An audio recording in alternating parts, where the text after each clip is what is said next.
আমাদের পার্শ্ববর্তী দেশ, আমরা বন্ধু হিসাবে তাদেরকে জানি, কিন্তু সেই দেশের প্রতিরক্ষা মন্ত্রী সাহেব যে কথা বললেন, আমি জানি না তার উদ্দেশ্য কি।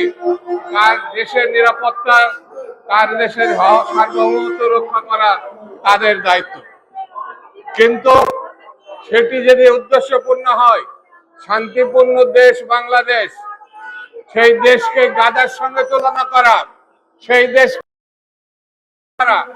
ইউক্রেনের সঙ্গে তুলনা করা,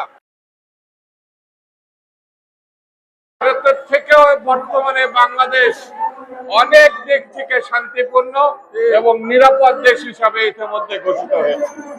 সেই জন্য আমি বলবো, অনতিবিলম্বে সরকারের পক্ষ থেকে আমাদের সেনাবাহিনীকে অর্ডার দেওয়া, তারা যেন তৈরি থাকে, দেশবাসীকে সংগঠিত করে এই দেশের পুলিশ, বিডিআর, সেনাবাহিনী এবং জনগণ এক সময় পাকিস্তান হানাদার বাহিনীর বিরুদ্ধে মুক্তিযুদ্ধ করে যেমন বাংলাদেশের স্বাধীনতা এনেছিল, ঠিক তেমনি তারা বাংলাদেশের স্বাধীনতা রক্ষা করবে, এবং সেটি গত এক মাস আগে আমরা সেটা দেখেছি।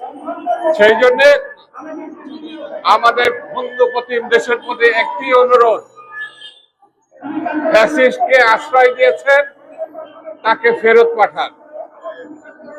তাকে রক্ষা করার মধ্য দিয়ে আপনি গণতন্ত্রের সপক্ষে কোনো কাজ করতে পারবেন না। শেখ হাসিনা পায়ের চুল থেকে পায়ের নখ পর্যন্ত একজন খুনি, লুটেরা এবং ফ্যাসিস্ট।